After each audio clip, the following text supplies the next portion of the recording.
Welcome to Breaking the Silence, the podcast where we open up the conversations that matter the most but are often left unspoken.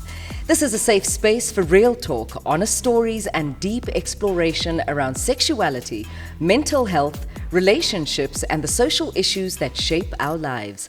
Welcome to Breaking the Silence. Welcome to it. This is Breaking the Silence, yet another episode brought to you by the Department of Basic Education, hosted by moi, Oso Motona, the older sister of the nation. Your safe space, truly your safe space. Be you a learner, be you an educator, be you a parent in that community there. This is definitely your safe space. And I'm not solo today. I'm joined by Dr. Koketso Rakhudu, youngest serving chief of the Royal Bafokeng Nation. Batungwena. Hey? Youngest serving. Hey, okay. Welcome. Thank you so much. Thank you so much, Neil, for having me in this show. And thank you for your time, really. Thank you for your time. Thank you for your patience and for the grace. Cultural religion, so cultural and religious influence on sex education. How do these beliefs in South Africa impact the way sexuality education is approached in schools? Maybe let me start by saying culture, it's a glue which holds the community together. Yeah. And we need to get to a level as a country or as traditional leadership to move beyond just doing things the traditional way. Yes, it's still mandatory of us to respect that, but we need to be cognizant of culture in terms of how it evolves and how it impacts the lives of the young learners in schools. Because, I mean, as a community leader myself, these are young people, these are young children that are going to be parents and people of the society of Tziting, which I'm the leader at the community of Tziting. So culture plays a significant role in terms of the education. And I think there's so much to do. And I'm glad that, you are hosting this safe space, to talk and discuss about these critical issues where we need to, to rewrite or relook at how our culture is being documented down. Because culture influences everything that you do as an individual. This is true. Even the kind of work that you do and how you perform at work. And it informs your identity. And it forms your identity. And if we can start to stress that at the lower grades, from the community to primary schools up until to high schools, then I don't think we will be having so many, crises that we have as a country, because we are quick to forget about culture and to say, I can quickly leave this, because culture is not something that you can decide to say, I'm leaving this, but you can evolve and learn, around the aspect of the culture. In today's society, and I know you say it's not something you can leave, but it seems like we're drifting away from culture. Is culture still relevant? It is still relevant, and then I think as a young traditional leader myself, it is my responsibility that to make sure that we don't forget where we are coming from. And I know the world is evolving, but we also need to, to be relevant. We must not stuck with the concept of culture refusing to grow from what we know. So it's our responsibility to make sure that culture is still maintained in our villages. Yes, we grow. We are now speaking English instead of speaking Setswana, but these are kind of things that need to be re-emphasized, that you can also, you can express yourself in your mother tongue, in Setswana, and still be relevant in, where you are. But in terms of how the world is going now, culture is still relevant, and it is our responsibility to make sure that we don't lose this culture. I'm hoping that you can explain to me, in your own terms, how certain cultural traditions and religious views might contribute to the silencing or the taboos surrounding discussions about sexuality, especially in the classroom. So with the context of your question, right, we look at culture, especially different cultures from ourselves. Like myself, I love I love traditional clothes. That's when I'm wearing my traditional clothes, I feel it is. I feel like I can take over the world. I'm able to express myself even much more better. I don't have to wait for Heritage Day on the 24th of September to show my tradition. So it's strange that we do that, ne? Yeah, and then everyone will be. It's like diaparo tsa rona tsa setso, it's they're beautiful and you can style them up, style them down, and we wait for the 25th. We wait for the 20th. Yeah. It's interesting. So I was like, I'm going to be the first young traditional leader, if not in Northwest, in the country, to be known for his own uniqueness of wearing tradition on daily basis. Yeah. And what are the main challenges that are faced by educators when teaching sexuality education, particularly in a country with such diverse cultural and religious backgrounds? Because the tribes tsa rona, ke tse kae?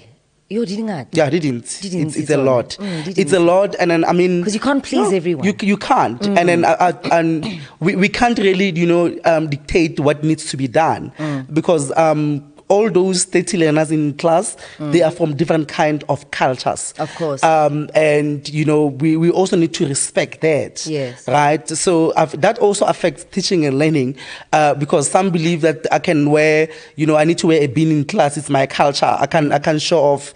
I need to do a dress because it's an inheritance. My family taught me that if I'm doing this dress, I will be able to do well in school. So all those aspects, they do affect teaching and learning within the schools, the school setup. And if we are not going to have an adaptable approach into this culture transformation, then we are going to be frustrated, and then we are going to feel like culture is irrelevant.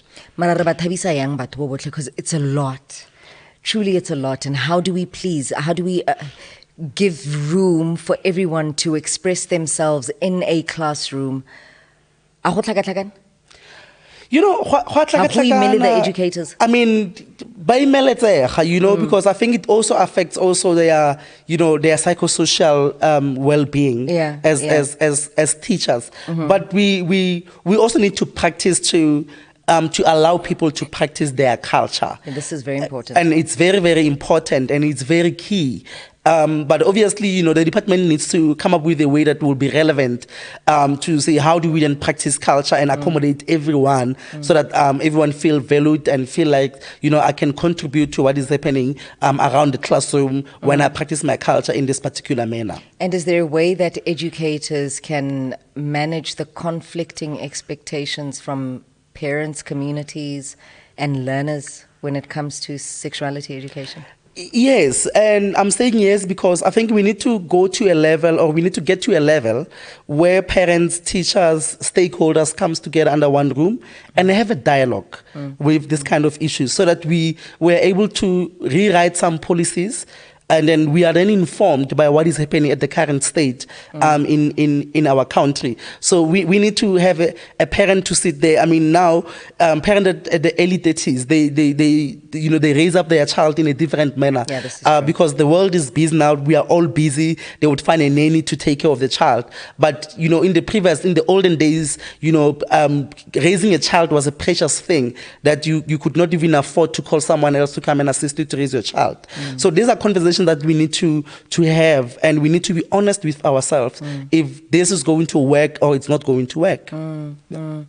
Are there educators in your experience that have been reported to bring into the classrooms traditional prejudices?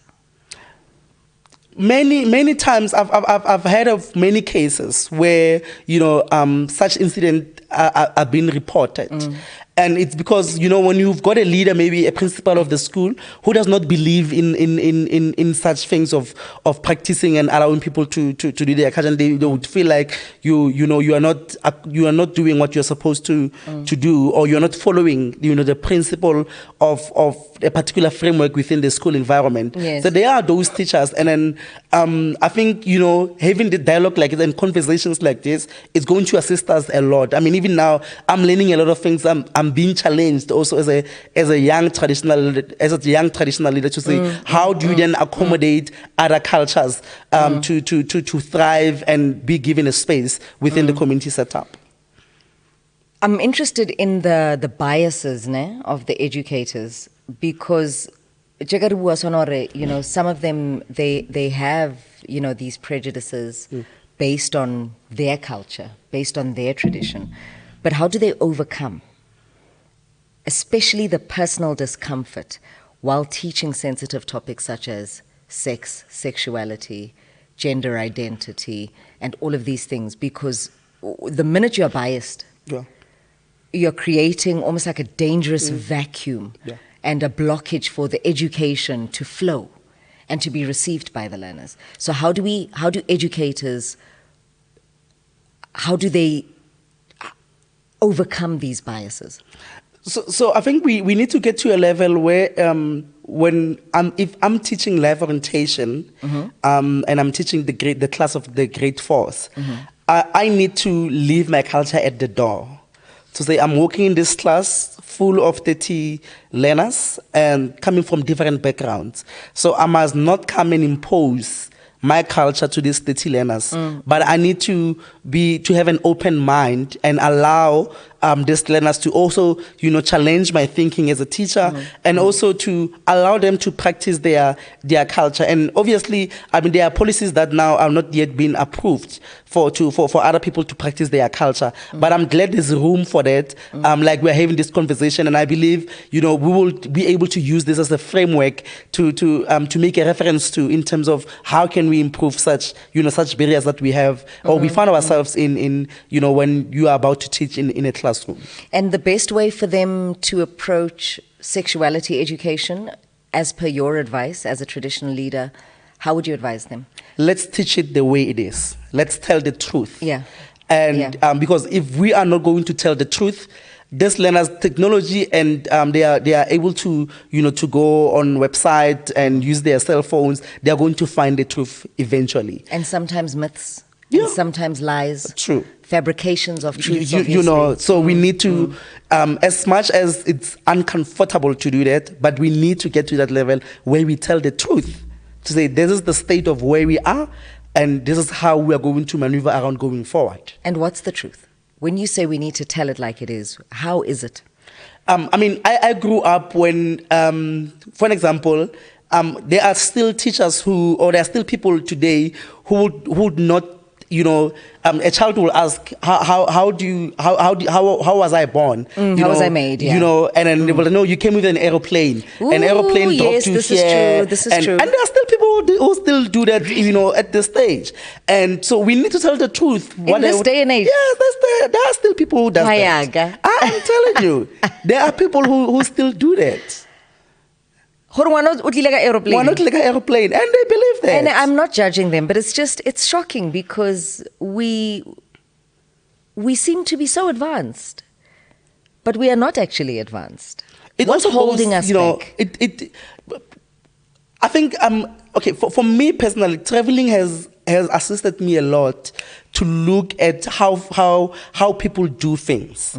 If I grew up in Tsiting, in a village in the northwest in Rustenburg, right? But when I came this morning, when I went to Soweto, I had a different perspective in terms of what does it mean, what is the terminology of community development really means, and what is the significance of it. I got a different view this morning with what I've experienced so I said, okay, so I need to go back and really, improve these certain systems so that I can start being relevant. So I think the problem is that we are not traveling. We are also not exposed to new environments. So we are conformed in one environment, and unfortunately, we can only produce that which we found ourselves in that particular environment. I'm interested in your perspective on what some of the most common gaps might be, or rather the misunderstandings that learners have when it comes to sexuality education. So we need to, our curriculum needs to be relevant to... Do you think it is? I think how they have structured it, it is relevant, and we need a practical way of teaching it.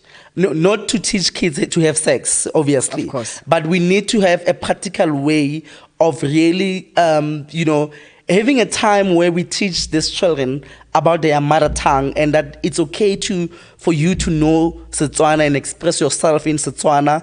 And but unfortunately, if you move to Joburg now from Rustenburg, you cannot, express yourself in Setswana because you are mixed with different culture of people among yourself. So our curriculum is relevant, but we need to find more strategic ways to teach and deliver the content, especially the message behind. You are young, the youngest of traditional leaders. You are living in today's society. How do you hold yourself accountable for how this is going to be changed? Because they are rude when they're expressing themselves in their mother tongue. And we hammer them to know their languages. But the minute that they do, and they talk about a subject that makes us uncomfortable, then we want to make them feel shame, and we want to judge them. We want them to be afraid now. We seed a fear in them. No, but ngwana o batla thuto, so mo dikolong ha ba iruti sex ed. Yeah, rutiwa, So it's been taught. In your capacity, in your personal capacity, how would you approach making sure that it is understood that it's safe and it's okay to teach and to receive learning and to engage and share with your educator sex ed across the board under its umbrella, under each subject in your mother tongue? So I would use the terminology or the framework called the PCD. Okay. So the P would be the problem, the C would be the cause, the D will be the diagnosis. So problem, the causes, and diagnosis. Okay. And many a times we know what are the problems.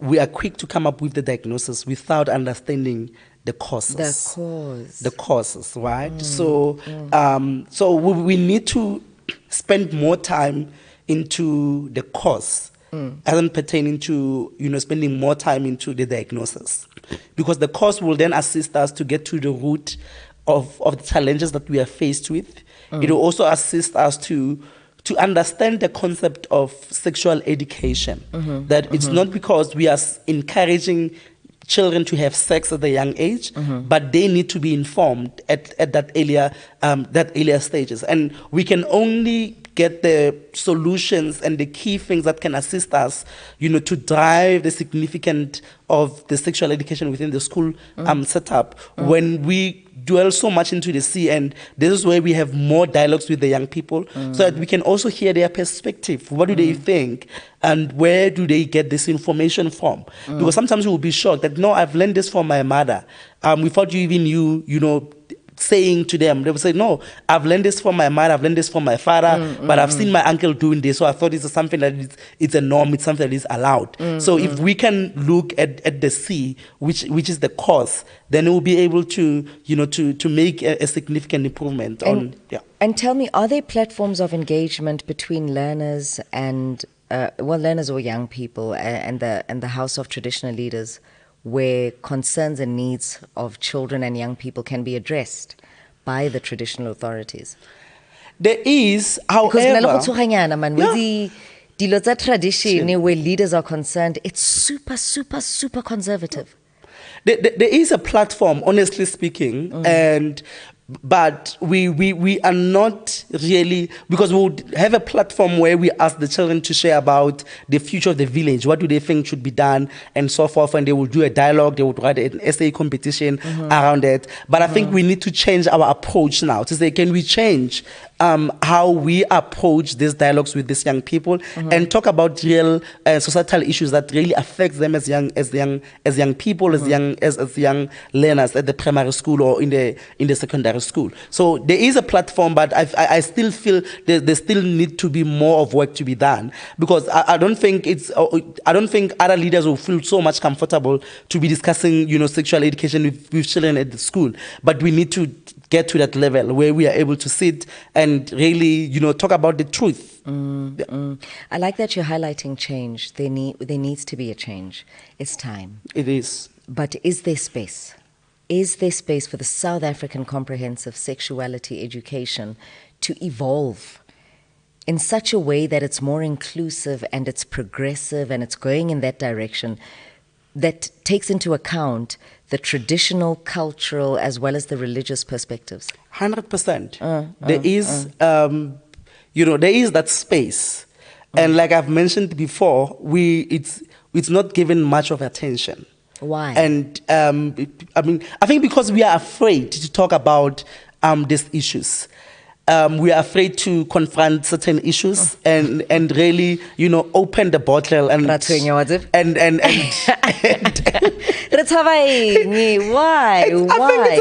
it's a tradition. But you are there in the offices. You are there with the other leaders, your elders in that space, and so forth. Why are they so afraid? Why are we so uncomfortable? The cause. What is the cause for their fear? I think the cause of their fear, it's not because they fear talking to elderly people, but elderly people feel like it's a disrespect for a young child to have a conversation with him or her regarding the context of social sexual education. So it's not really the matter. That's why the cause of the fear in the elders. What is it? We have to find the cause. You just taught me something. It's my homework. I'm going to write it with the red pen. Please, I'm going please to write it down. Or red pen. You have to. You have to, so that the next time I sit with you, we can unpack. Because you just taught me PCD, right? The problem, the cause, and the diagnosis. I want us to find that cause, the fear in our elders. Because the traditional leaders that are our elders are a good representation of the elders in our families. Great. I get what I want. Yes. They are true representations of the elders that our learners are being raised by in the families. Ke bo nkgono, ke bo koko, ke bo rangwane, ke bo mane, bo mamane, all the family members that are much older and more mature within the family, and now they are raising these beautiful, developing young individuals. But because they as elders are afraid and they have not addressed the cause of their own fear, are now projecting this big fear, and they're creating this big gap. How do we close this gap if we don't know the cause? Sure. So there's homework there. And you are really challenging me to, to start to have more conversations around these critical issues. Please. Because honestly speaking, if we want to move to the next level of transformation, we need to talk about these topics. We need to talk about this subject, as much as they are so uncomfortable at times, but we really need to talk about and address these issues. Is it possible for educators to be able to navigate the diverse needs of learners while they are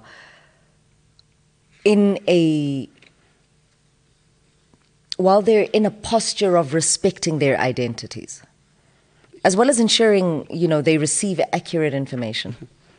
There is, and I think also this is where the department also needs to, to have more. I know there are departments, there are units within the department which looks at the professional development of the teachers. So I think that's the space where they still need to advocate more of this information and challenges these teachers to, to do more of activities that are around that it's okay to teach this sexual education and still remain and have the dignity as koketso, right? But obviously, it's a conversation that we need to have, on a separate day with these teachers and sit down to say, is it something that you are comfortable, teaching? Because some of them, they are elderly teachers, some of them, they are new from the universities and would, so there are those barriers that we need to be cognizant of. Practical advice. Do you have practical advice? Can you provide some practical advice for our educators on how to approach sensitive topics related to sexuality? And now this is especially when the conversations may be uncomfortable. Sure. Hot seat. Hot seat. Raho Fraya. Hey gosh, but it's beautiful. I need to have a sip of water. Please, I can't join. Because then I'm feeling like, hold on, regulate. There's a lot. There is a lot. Rata conversation here, culture, tradition, particularly in modern day parenting, modern day teaching, modern day education, and modern day living across the spectrum. Because the gapockets that need to be closed. There is a practical example. Right? And this practical example can be done, through a dialogue. And we shouldn't really have a script to prepare. We need to be true. Because I think all of us, we understand these issues. Yeah. But then many times we are afraid to raise them at in platforms like this. Yeah. So I think the practical example that needs to be done, we need to have a regular dialogues where children in schools, they are allowed to voice their voices, their concerns, and what they think is right. And we also need to correct that, and need to hear the views of the teachers, and also looking at the traditional leadership. Because I think all of us, we need to be in one room. Because this affects all of us. So we need to find time where a traditional leader is in the room, the teacher is in the room, and the child is in the room. You know. I really want to give you a lot of homework. Okay. I love your energy. Thank you. I think that you are a blessing to the traditional space. Thank you. I don't know you in a personal capacity to a point where I can point out that, yes, I know this person, and. But there is a discernment in judge of character, you know, and there's a discernment in judge of energy, and your energy, your aura that you carry with you. It seems like you have walked into your purpose, and you are confident in doing this divine work. The most respectful way you can think of to approach this with our elders, what would it be? Sure. And yeah, it's going to take a very long time. But I think I've got a responsibility from today to ensure that I create a safe space and to allow myself also to grow with the things that I'm not comfortable with. And allowing, you know, young children to have this kind of conversation with their leader to say, this is what I'm going through, and this is how I think things should be done, and without judging that young child, and being able to grow from there. So it's going to take a long time, but it's a work in a progress. And I think after today, I'm going to look at, you know, the issue of sexual education with a different eye. I hope so. With a different eye, to say it's okay to talk about sex, even during our community meetings. You know, those are the platforms. You know, those are the platforms that we need to talk about and address these issues. Because if we are going to fail to do that, then we are going to make the work of the teachers very hard at schools to teach about this. Because at the community, we are against the issue of sexual education. There's a lot of work to do, and I want to go back to the causes within our elders. You know, I'm thinking how many young girls out there who goes through their periods, and you know, they will take everything and hide and not disclose to their parents because they know their parents are going to shout at them that, you know, you're a stupid girl, you were supposed to do this and do this. And, you know, they end up resorting to go to the outside world. And unfortunately, you know, at the outside world, we've got lions that are ready to do Predators. Whatever, you know, to do whatever they want to do at any time. And yeah, we need to really go back and advocate for, you know, also parents, not just kids. I think we also need to have a conversation separately from the kids and have an honest conversation with the parents. And like you said, I mean, in the olden days, you know, a lot of parents, they've experienced, you know, sex in a very harsh way. And they continue to do so, some in their marriages. You understand? And they were taught not to voice their voice out. They were taught, you know, to digest that pain and never, you know, disclose it to anyone because it was a taboo. So you were taught to be strong. They were taught to be strong. And now they project that fear into kids. And unfortunately, the kids of this stage, they are not like the olden ones. They are more advanced. They are able to write emails. They are able to write letters. I mean, some can even commit a suicide and write a whole 2-page letter to say, I'm committing suicide because of my mother 1, 2, 3, 4, 5, and write the full, you know, 2-page essay and explain. And it tells that, you know, this kid was not given a room for him or for her to learn and, you know, to also know that it's okay to do mistakes. Because I think sometimes these kids, they're afraid to do mistakes because they will be disowned. They are told things, harsh words. But I think we need to move beyond that stage. And that's what I'm saying. It's going to take a very long time. But I'm glad we are starting now with this conversation. And then we are all playing our part. The teachers, principals, the traditional leaders. And then we are all playing our part to make sure that, you know, we build a better society. I'm glad that you're open-hearted and open-minded for it. And I'm glad that your energy aligns with that. Are our traditional leaders ready to change all of that? Yeah, I would say 20% yes, we are ready to change, you know, how things are done.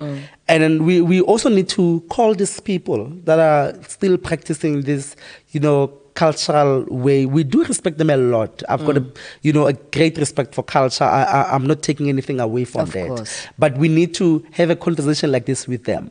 Say, do you understand now there's a health aspect involved? Yes, we understand in the olden days there were no advanced systems that we have now. But we need to call upon them and, you know, have a discussion to say, tell us what is your perspective, and we'll also tell you what needs to be done. Because at the end of the day, we cannot afford to lose children every year. Every year, you know, there are young boys that are raped, there are young boys that are killed, there are young boys that are, you know, done all of those, you know, horrible things. But it's we are ready, and we need to, and this should not be just a once-off thing. It should be a continuous thing up until it registered in our mind to say it's okay to still do a circumcision at the clinic. We need to advocate for that. To say, it's safe. You know, it's safe, and we're able to preserve lives from there. Because what do you mean? I mean, there are cases. I mean, I've read one of the cases where a young boy was circumcised at the mountain, and there was, you know, difficulties after that. And how do you then? Because you do you now expect the health system to come into practice and assist and intervene to assist that child. So it's a conversation that it needs to be, you know, on continuous basis. And you know, it's so that we remind everyone to say this is wrong, this is right, you need to be cognizant of this, and this is what you need to pay special attention to. What of the shaming of girls in regards to virginity testing? Do we still do that? And sure. Yes. We still have re-dances, I get. And when those things were done in the olden days, many girls are shamed. You know, many girls are shamed. Like, you've got your period, you use a tampon, and now a tampon doesn't go as far as breaking your virginity, you know, but your hymen can break not only from sex. And this is something that our traditional leaders and elders don't understand. And that's why I always advocate for more knowledge to be shared. Your hymen that they check for your virginity, it doesn't only break because you've had sex. There are so many different contributing factors to the breaking of a hymen. And now we've got these girls, they are shamed. Now they are the talk of the town. Now they are exposed. Now they are called names. And one about Haiti say, "Ba so ka robala le monna mara o feitse virginity test." Re tlhalosa jwang yo? Sure. Re ba tlhalosetsa jwang baholo hore it's part of the ways of the design of this system. Some hymens are stronger than others. You know, even in pregnancy, some women have stronger cervixes than others. Some have weaker cervixes than others. You know, it's a system. It's complex. There's no one master for it. Sure. But it's worth understanding. So how do we communicate these things that they understand? Our poor girls. Sure. And I think also, I mean, it's a challenge to me also, you know, to start to look at that, to say how do we also learn, how do we get relevant knowledge out of what you just shared with me, and how do we also put that into practice? And I mean, there are still people, like you said, that are still practicing that even today. And unfortunately, if we are not going to be informed with the right information, then we'll continue to do a lot of things. Because I would imagine a girl who have never slept with anyone and said, no, you are not a virgin, and that can, break a girl and it will ruin you.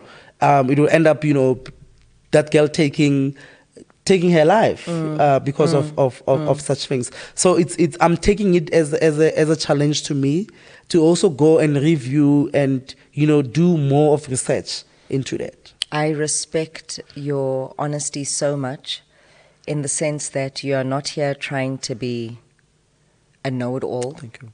You are not here trying to have all the answers. Yeah. I love the fact that you are, as a traditional leader, ka bokgosi ba hao le mpho ya hao e Modimo a go fileng yona, that you are humble enough, to say, this is challenging. Thank you. This is homework. This I need to go back and deep dive into. Back to educators, because I think we've sat on our elders and our traditional leaders.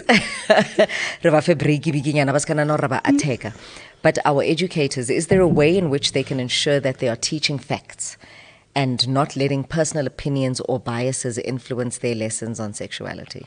100%. And I'm saying 100% because, like I said, it needs to be documented down. Yes. That it's okay to teach sexual education. And I would imagine a pastor who is a teacher and, that person have to teach sexual education. So that is something that needs to be written down. And I'm glad because I think as a country, and we are quick to judge a lot of policies that are being introduced by the department, and we are quick to react and respond without understanding the logic behind why is this introduced and so forth. They were criticizing our department, our education department, when they introduced the sexual education. I think it was at the earliest grade 4th, if not grade 6. But I think the whole country was like, and I'm like, but this is the right direction that the department is taking, and we need to support and take this information to our households and start to teach, our children about sexual education. Educating them that when you have 1, 2, 3 as a lady here, this is what is happening, this is how you need to react to it. When you've got periods, this is how you need to react to this is how you need to look at these challenges. As a young boy, when you start having beards, it means that, it doesn't mean that you are now a man, but, you teach a child about the growth, the developmental growth of his parts in his body, and the significance of each and every aspect of growth, so that they know, so that even when they go to school, it's not something that is a taboo to them. It's something that, my parents have disclosed this. They are teaching me about this, and now I'm learning more about this. So it means I need to make sure that I don't do this because this is the wrong way of doing things. So if we can start to look at teaching at that particular eye, internet won't be able, they won't even affected by internet. Yes. Because, they have been taught by a trusted source. So even if when they read on the book, it's not going to change them because it's something that they were taught from home. Yeah. I loved speaking to you. I absolutely enjoyed it.